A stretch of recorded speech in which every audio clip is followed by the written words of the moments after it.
नाशिक जिल्ह्यातील मालेगाव तालुक्यात राष्ट्रीय शिक्षण धोरण 2020 अंतर्गत राज्य शासनाने घेतलेल्या निर्णयानुसार इयत्ता पहिलीपासून हिंदी भाषा सक्तीची केल्याच्या निषेधार्थ मालेगाव रविवारी दिनांक 29 रोजी मालेगाव सर्वपक्षीय निषेध आंदोलन समितीच्या वतीने आंदोलन करण्यात आले।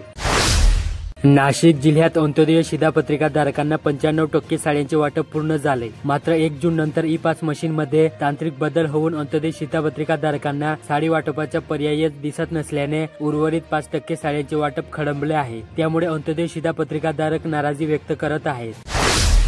नाशिक जिल्ह्यातील मनमाड तालुक्यात गेल्या महिनाभरापासून सतत कोसळणाऱ्या पावसामुळे शेतातील भाजीपाला सडू लागला। शेतकरी शेतीच्या कामात व्यस्त झाल्याने मनमाडच्या आठवडे बाजारात भाज्यांची आवक घटली असून परिणामी भाज्यांचे भाव गगनाला भिडले आहेत। बटाटे गड्डा कबे आदी मात्र स्थिर आहेत। देवळा तालुक्यातील मटाणे येथील रुक्ममती माध्यमिक विद्यालयात प्रथम सत्रातील पालक मेळावा उत्साहात संपन्न झाला।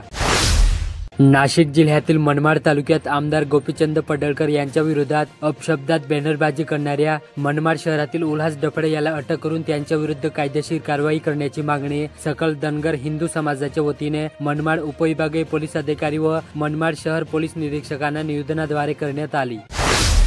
नाशिक जिल्ह्यातील खमताणे येथे मुंजवाड ते डाक सौंदाणे रस्त्यावर मुंजवाड गावाजवळील तीव्र वळणावर रस्त्याची दुरवस्था झाली। मोठमोठे खड्डे पडले असल्याने रस्त्यावर खड्डे की खड्ड्यात रस्ता अशी परिस्थिती निर्माण झाली। अपघाताला निमंत्रण देणाऱ्या या रस्त्याची त्वरित दुरुस्ती करा अन्यथा आंदोलन करणार असा इशारा मुंजवाड गावचे सरपंच व सटाणा कृषी उत्पन्न बाजार समितीचे उपसभापती हरी अण्णा जाधव व ग्रामस्थांनी दिला। मालेगाव शहरातील पश्चिम भागात गेल्या 6 महिन्यात सोनसाखळी चोरीच्या घटना वाढल्या आहेत। आजपर्यंत 12 घटना घडल्या असून यामुळे महिलांमध्ये भीतीचे वातावरण आहे। मनमाड तालुक्यात राष्ट्रीय शैक्षणिक धोरण 2020 च्या अनुषंगाने राज्यात इयत्ता पहिलीपासून हिंदी सक्तीची करण्यात आल्याच्या मनमाड शहर शिवसेना उद्धव बाळासाहेब ठाकरे पक्षाने हिंदी सक्तीच्या अध्यादेशाची प्रत जाळून निषेध नोंदवला। या प्रसंगी सरकार विरोधात जोरदार घोषणाबाजी करण्यात आली। कळवण तालुक्यात हिंदी सक्ती निर्णयाच्या विरोधात कळवण तालुका उद्धव सेनेच्या वतीने रविवारी दिनांक 29 रोजी एसटी बसस्थानक परिसरात शासन निर्णयाची होळी करून भाजपा सरकारच्या विरोधात घोषणाबाजी करण्यात आली। या निषेध आंदोलनामुळे रस्त्यावरील वाहतूक काही काळ ठप्प झाली होती। सुरगाणा तालुक्यात मागील काही दिवसांपासून मुसळधार पावसाने हाहाकार माजवला असून यामुळे तालुक्यातील जनजीवन पूर्णपणे विस्कळीत झाले। नद्या नाल्यांना आलेल्या पुरामुळे शेती वाहतूक व्यवस्था आणि दैनंदिन जीवन यावर परिणाम झाला। काही ठिकाणी पडलेले बियाणे वाहून गेले, रोपे उगवलीच नाहीत, त्यामुळे शेतकऱ्यावर दुबार पेरणीचे संकट आले। इगतपुरी तालुक्यात गेल्या काही दिवसांपासून सुरू असलेल्या संततधार पावसाने धरणातील वाढलेला जलसाठा यामुळे पावसाची व जलसाठ्याचे प्रमाण एका विशिष्ट टप्प्यावर आले। रविवारी सकाळपर्यंत पावसाच्या अधूनमधून जोरदार सरी कोसळत होत्या। गेल्या 24 तासात तालुक्यात 100 मिमीची नोंद झाली। विशेष म्हणजे इगतपुरी तालुक्यात पावसाने 1000 मिमीचा टप्पा ओलांडलेला आहे।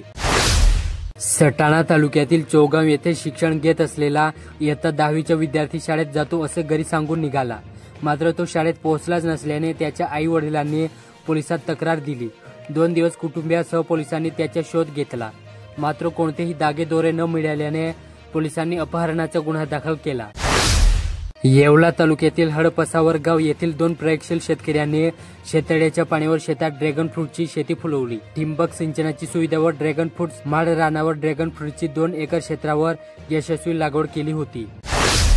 साक्री शिर्डी राष्ट्रीय महामार्गावरील करंजा जवळ दुचाकी व पिकअप वाहनांच्या झालेल्या अपघातात दुचाकी स्वार बाळू उल्शा सोनवणे हा जागीच मृत्यू पावला, तर 1 जण जखमी झाला।